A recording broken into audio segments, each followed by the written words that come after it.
Marshawn Lynch named Najee Harris as the top 5 running back in the NFL right now. Is he? We'll talk about that on the Locked On Steelers podcast and how that plays into the Steelers' offensive plans. Chris Carter here with Jenna Harner today. Let's get into it. You are Locked On Steelers, your daily Pittsburgh Steelers podcast, part of the Locked On Podcast Network, your team every day.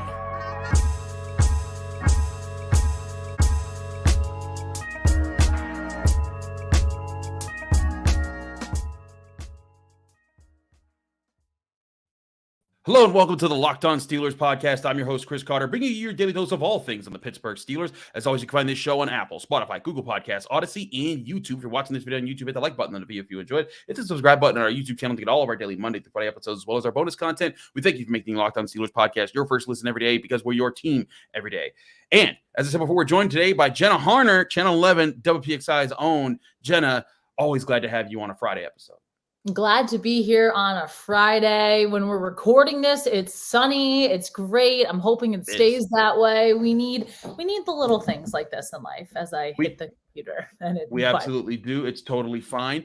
Jenna, let's get right into the topic at hand that I was seeing here. And this week on the I Am Athlete podcast, Marshawn Lynch, legendary NFL running back, he was on the show and he took time to list his top 5 running backs in the NFL right now.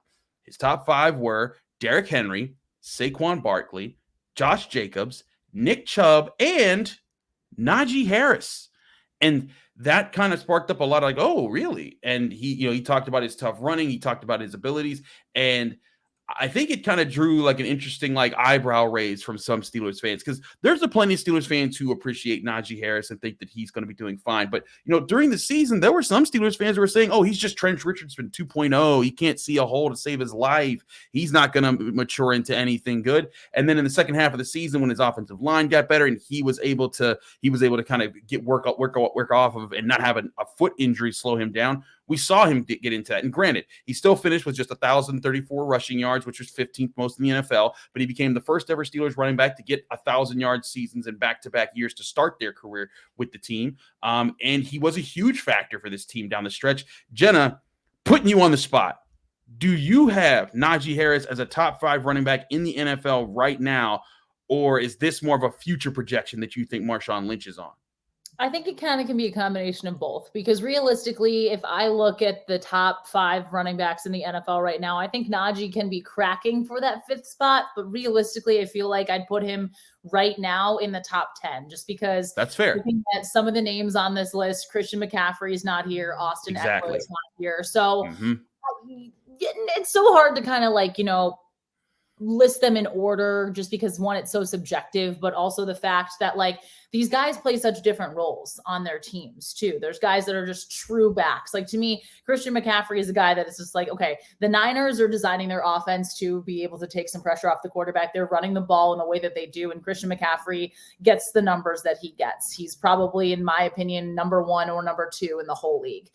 But the way that Najee is used on this team and the way this team kind of has had to rely on him in the last 2 years, I think speaks volumes to what can come when not only is he going to be healthy, not only is he going to potentially and hopefully have an offensive line that's going to be elite or take that next step compared to what we've seen the last 2 seasons, but also the fact that I think I said healthy, but he's going to be kind of getting into that form that we saw him get into the second half of the season here. So I think long-winded answer basically of saying that I do think that he's in the top 10 right now, but I reasonably think within the next couple years, so many people will be talking about Najee Harris as one of the best top 5 running backs in the league, just based on his pedigree, based on his work ethic, and based on what the Steelers are going to need him to do moving forward here.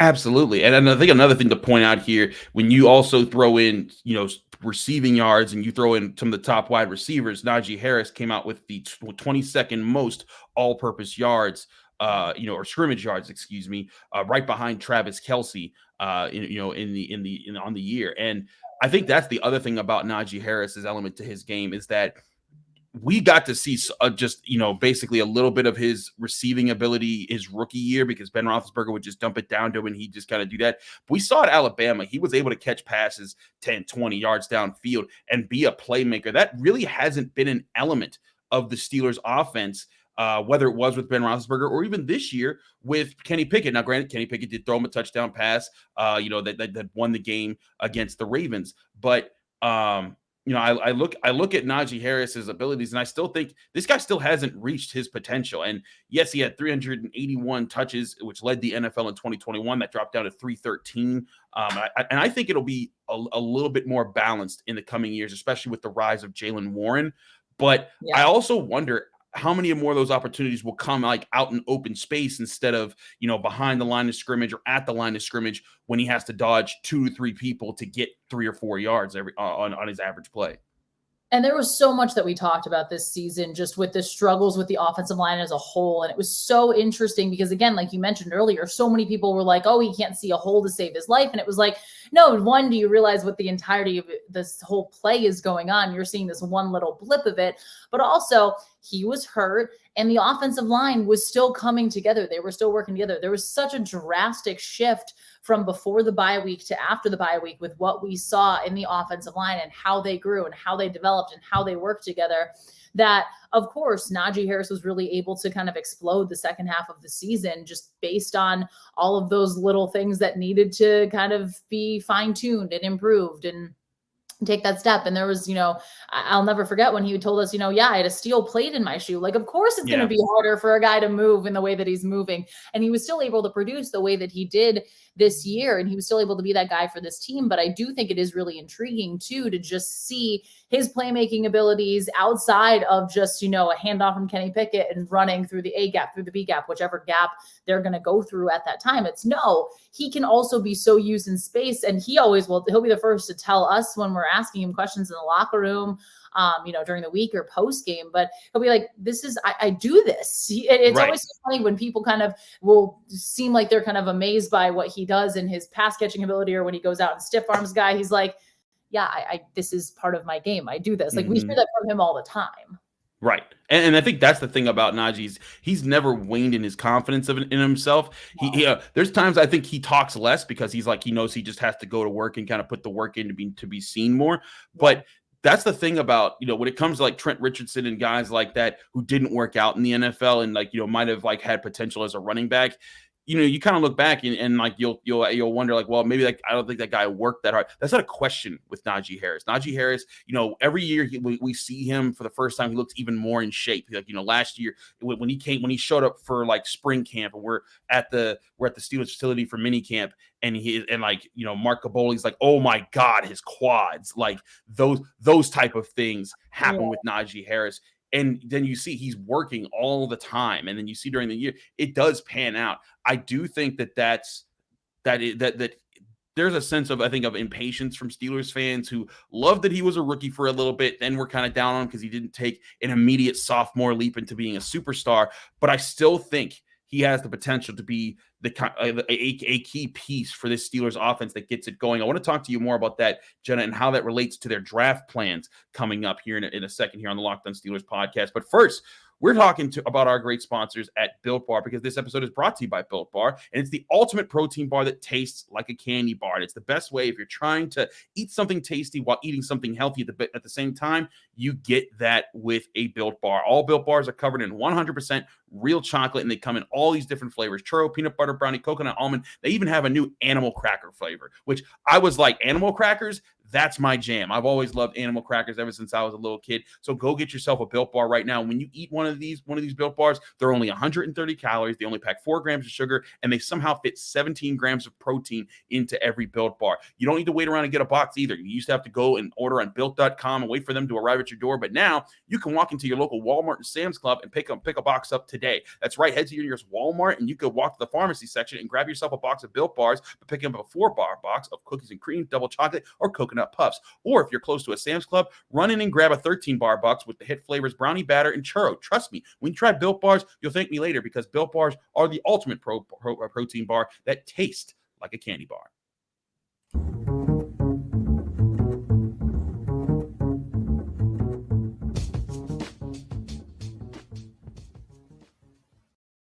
Back here in the Locked On Steelers podcast, I'm your host, Chris Carter, here with Jenna Harner of Channel 11 WPXI here in Pittsburgh.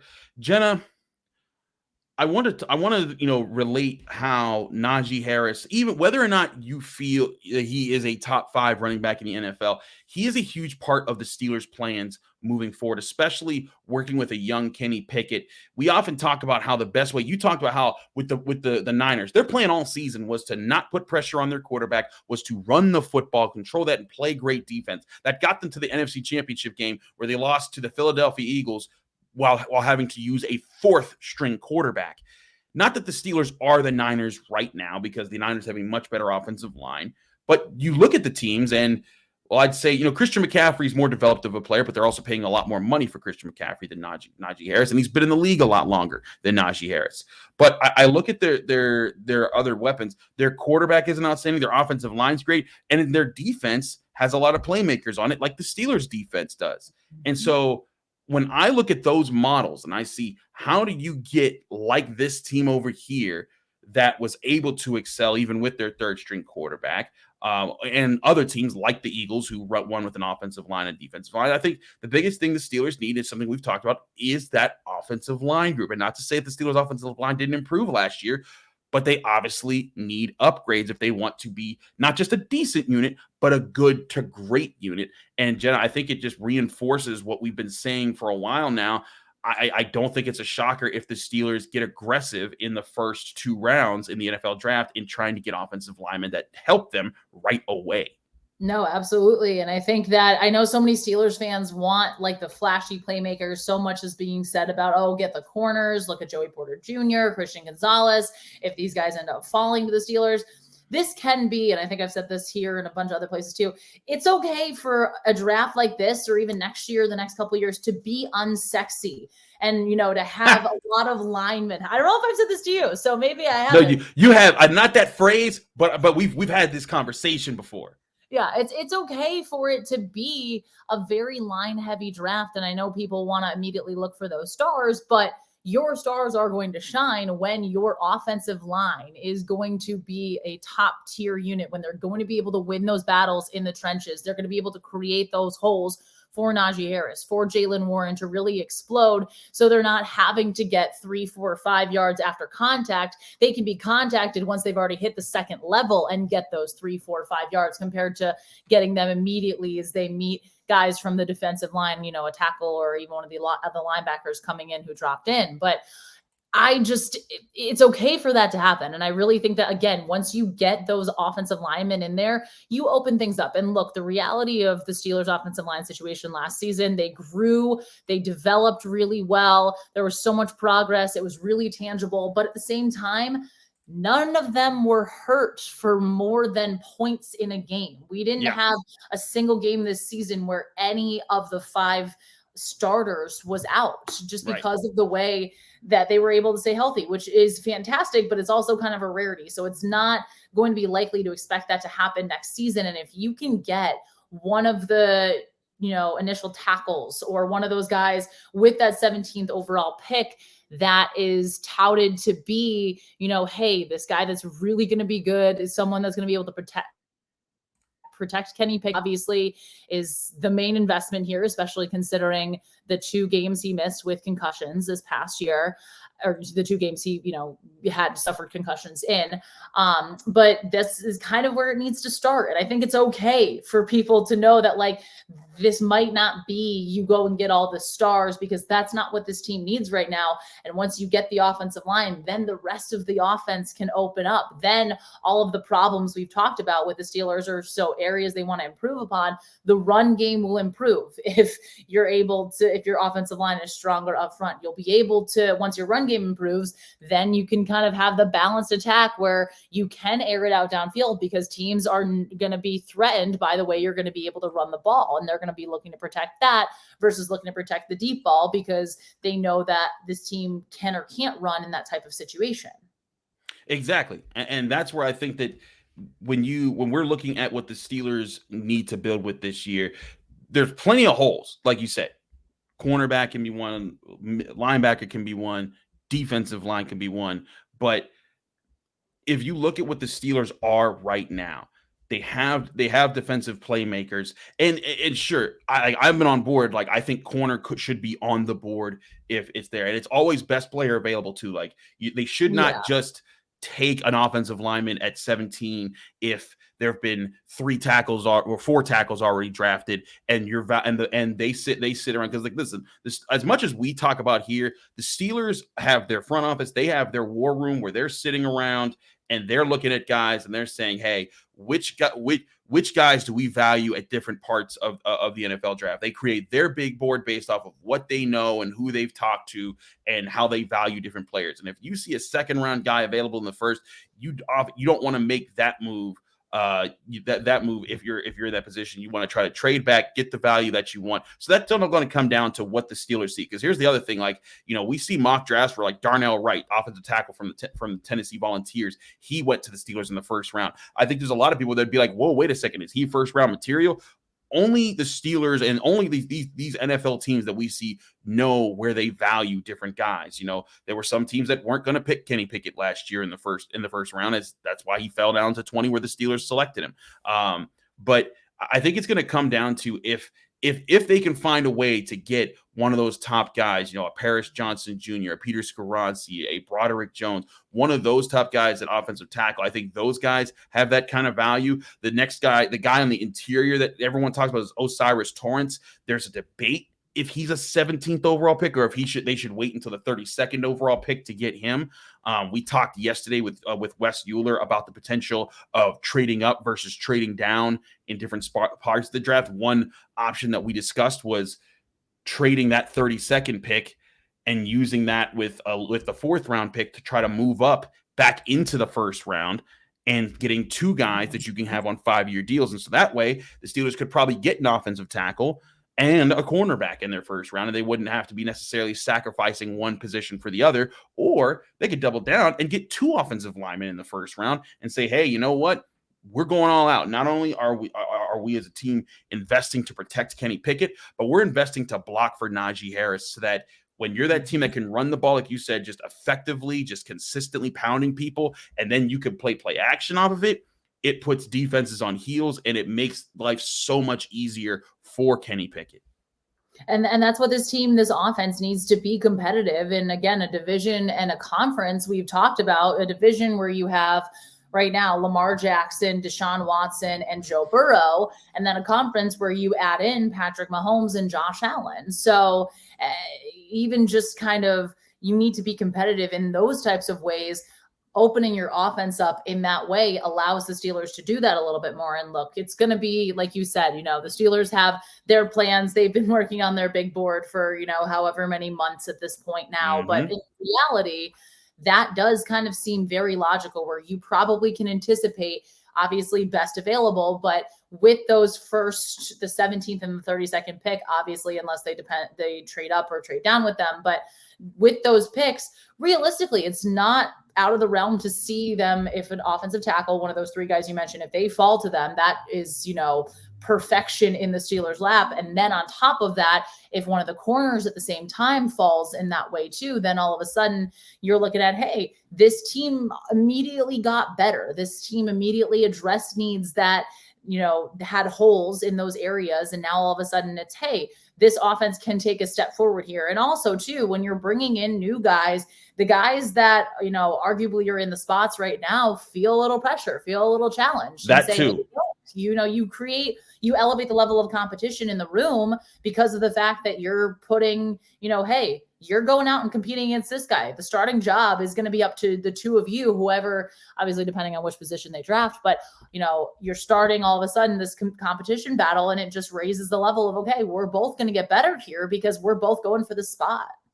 Right. And that's the thing here, is that these guys that get drafted, people think, oh yeah, Kevin Dotson, Dan Moore Jr., they're gone. No, they won't be. They'll be the starters who kind of set the tone for these guys and be like, hey, this is how we've operated. And then it'll be up to those first round picks, if we're assuming first and second round picks, whatever, it'll be up to those draft picks to win those spots. And Mike Tomlin doesn't do the thing where a guy's drafted and he just automatically gets it, even if we know that guy's going to win it. Like when Najee Harris was drafted, it was Benny Snell wasn't going to be holding on to that spot. But Najee Harris had to go earn it, and that was something that happened. Same thing with Kenny Pickett, with Mitch Trubisky and Mason Rudolph. I anticipate the same thing to happen with these offensive linemen. But here's the other kick part that you pointed to here is that, let's say Kevin Dotson really steps up, because Kevin Dotson had some great games this year. He just also had some very terrible games to balance that out.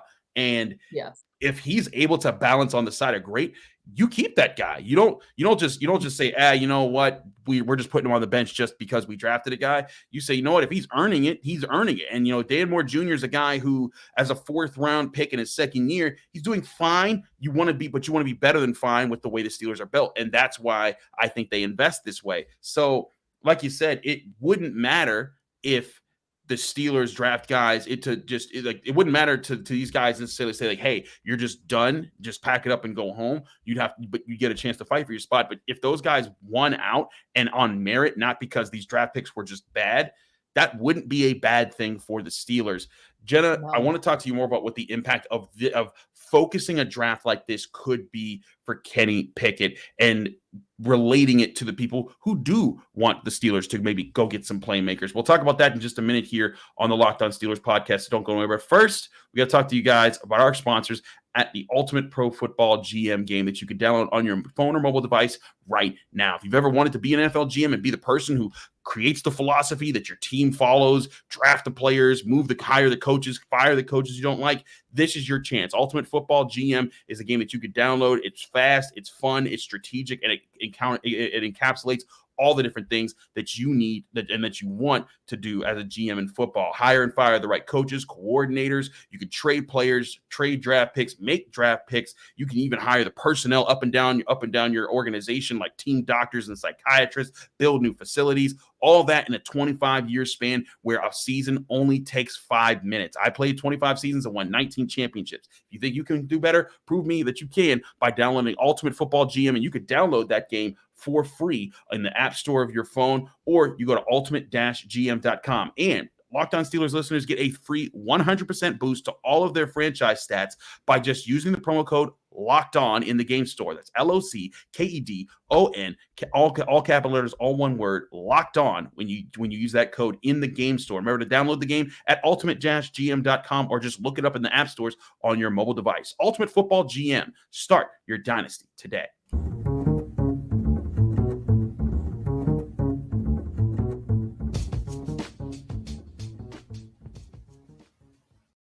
Back here on the Locked On Steelers podcast, I'm your host, Chris Carter, here with Jenna Harner of Channel 11, WPXI in Pittsburgh. Jenna, I look at the Steelers roster right now, and there's a lot of excitement for George Pickens' 2nd year, for Kenny Pickett's 2nd year. We talked about the excitement with Najee Harris, Pat Freiermuth's development, but I think that it's not irrational for a fan to sit there and say, well, wait a second, shouldn't we try to get Kenny Pickett more weapons right now? But what does necessarily, if you were to try to sell the idea of drafting offensive linemen over the skill players to help Kenny Pickett's development, what would you say to a fan to kind of calm that perspective down and be like, hey, we hear you, and that may come down the line at some point, but this is a long-term play that could not just help Kenny Pickett right now, but be a fortifying part of his development into the NFL and with the Pittsburgh Steelers? Well, you kind of put it perfectly, just in the sense that it's a long play. It's not this immediate, hey, this team right now is a Super Bowl contender. They're just right there. They're missing like 1 or 2 pieces. I'm not saying the Steelers can't get incredibly hot next season and make some noise, not only in the division, but the conference as well. But the reality of it, and we've talked at length about this, is I just don't believe the Steelers team, unfortunately, right now, is able to compete with the likes of the Kansas City Chiefs, the likes of the Bengals, even the Bills in that way. Or, you look at the NFC in itself, but just getting out of your own, your own conference in itself is kind of a big thing. But it's tough because I know so many people are so used to this team winning and winning constantly. And the fact that this team doesn't have losing seasons is also a big thing. So it's kind of like they're in the middle of no man's land. But looking at the offensive line, just looking at what made the Steelers when they were winning with Ben Roethlisberger so successful is you had the Marquise Pouncey's, the Al Villanuevas. You had that built through the trenches to be able to win those games. Obviously, we knew what Le'Veon Bell was incredibly capable of behind that offensive line, and with his shiftiness and with the way that he ran the football.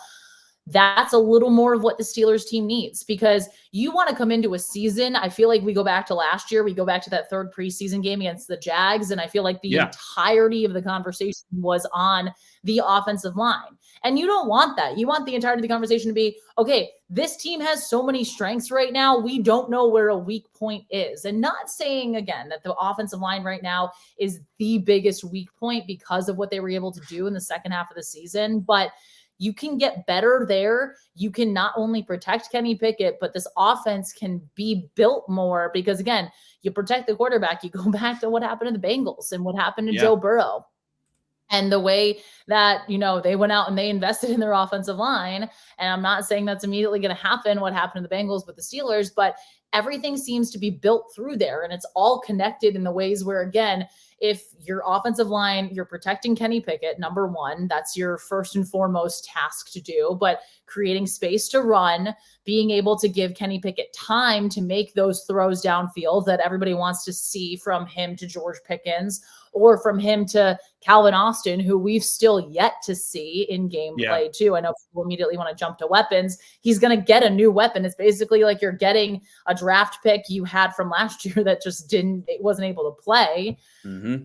But you open so much stuff up, and then that in turn, your offense is possessing the ball more, you're scoring more, you're playing ahead more, and you're taking a burden off of your defense, which coming into last season, we said it was going to be a lot more on the defense to win this team games than the offense. And you don't want that to be the case, especially in today's NFL. So in reality, it's okay for fans to be like, hey, it isn't going to be this, again, crazy flashy, and who knows I'm saying this now, and they might totally go off pace here. They might draft Jordan Addison. They might, I don't think that's a great idea, but obviously if they do, there's a reason behind it, and there's smarter minds in that room than me. And then I would say, you're smart enough to be in that room, but we'll say that. But again, this is going to be something where if you're investing in your offensive line now, you're having these guys develop, you're having these younger guys be able to work in this offense, which is still relatively young. In the next 3, 4, 5 years, all of a sudden this whole offense can be growing together. And a lot of these guys can be reaching that peak or that full potential after a couple of years in the NFL when they've taken those full steps. And all of a sudden you're looking at a really solid offense as a whole that competes with the likes of the Bengals, the Chiefs, the Bills, the Ravens, et cetera, et cetera, et cetera. No, I'm right with you. If the Steelers offensive line, and again, this won't happen overnight, because that's the other thing. You and I even talked about this with this last group, that we said, do not expect that group, even with James Daniels and Mason Cole put into the group, to excel immediately. It was going to take time. And, people were ticked. People were wanting Pat Meyer fired, all these things. And then in the second half of the season, people were like, oh, they're actually pretty good. They're not that bad. And I'm just like, I'm here to say, even if the first and second picks, even if they use the second pick to trade up into the first round, let's say they get the hopes and dreams. They get Osiris Torrance with the second pick, and they get Paris Johnson Jr. with the first pick, and everyone's like, man, this offensive line is about to kick everyone's butts this year. Do not expect that in week 1, 2, or even 3 for them just to be just a gelled group. It'd probably be a process where over the first 2 months, you're going to see a lot of mess ups. I mean, if you even go back, if you're a Steelers fan, think back to the early 2010s when the team first drafted Marquise Pouncey. He was awesome. Everyone loved it. But you know what? He got hurt sometimes. There were times he messed up. And in fact, one of the first game of a season, I think it was 2013, David DeCastro in his second year in the league tried to throw a block on another player, accidentally rammed himself right into the knee of Marquise Pouncey and took him out for the entire season. Not that that's going to happen, but this stuff takes time and coordination to develop. With the Steelers, when they had their offensive line run of from 2014 to 2018-19, when they were a very good unit and one of the best in the NFL, it took years to build up to that. And I think the Steelers have even already started on the process to get there. I think Okorafor could be a long-term piece. People forget that guy's only 24 years old. I think James Daniels is absolutely a piece. I think that he's part of the future. I think Mason Cole is a very steadying center. I don't think he's a dominant force, but he's one that helps everyone around him. I think Kevin Dotson has potential. Dan Moore has potential. But we're looking at guys that can not just have potential, but their potential is showing out on the field to be one of the better players on the field. And that's where we're emphasizing. If Kenny Pickett gets that, less having to worry about pressure in the pocket, less having to worry about, if I hand the ball off here, will this be a good play? You can say, you know what, I could do that. I think that was some of Ben Roethlisberger's best years, when he could hand the ball off to Le'Veon Bell, and then every play you'd see, here comes David DeCastro, and here comes Marcus Gilbert. They're pulling two guys, Pouncey and DeCastro out in front of them, and teams literally couldn't stop it. Like, there was one game against the Bengals where I just remember they did it like 8 times in a row, and the Bengals just couldn't stop it. That's what you want to eventually get to, so that you can have a young quarterback just manage the pace of the game, and then occasionally make the tough play, make the gritty play, and then get smarter as that goes along. You start to see things with defenses, but it takes investments to get there. The Steelers didn't make those investments for a while. I think it's time to make up for that by making that investment early. Yeah, and that's, again, this draft can start that. This draft starts that process. You're in a prime position. Again, if one of these guys, one of those top 3 tackles falls to you, you're in a prime position to say, hey, this is where things begin here. This is where we are adding to that room in order to increase just where the offense can go to up its ceiling. And again, then everything kind of falls into place following that. So, there was so much talk last year about addressing offensive line in the offseason. This, by far, no doubt, is the season to do it. I'm right with you on that. Jenna Harner, thank you so much for joining us, as always, on the Locked On Steelers podcast. Let people can find you, follow you, and get more of your work. Well, thank you for having me, as always. It's always a pleasure to join you on a Friday. You can find me on Twitter at Jenna Harner11, Instagram Jenna_Harner, and on WPXI here in Pittsburgh, both on air on Channel 11 and on our website, WPXI.com. Lots of great stuff, so definitely stay tuned. Definitely stay tuned. Thanks so much, Jenna, for joining us. Thank you, dear listeners and viewers, for checking out this episode of the Locked On Steelers podcast. I'm your host, Chris Carter, at Carter Critiques on Twitter and Instagram. You can also find this show on all your favorite podcasting apps, but especially on YouTube. Like this video if you saw it on YouTube. Subscribe to this channel to get all of our daily episodes. Next week is the Combine, and I'll be there. We're going to have exclusive coverage there. You can check it out there. You can also read my work at the Pittsburgh Post-Gazette. It's going to be a fun week. We'll have a lot more breaking things down. Have a great weekend, everybody. Back next week talking all things Pittsburgh Steelers right here on the Locked On Steelers podcast.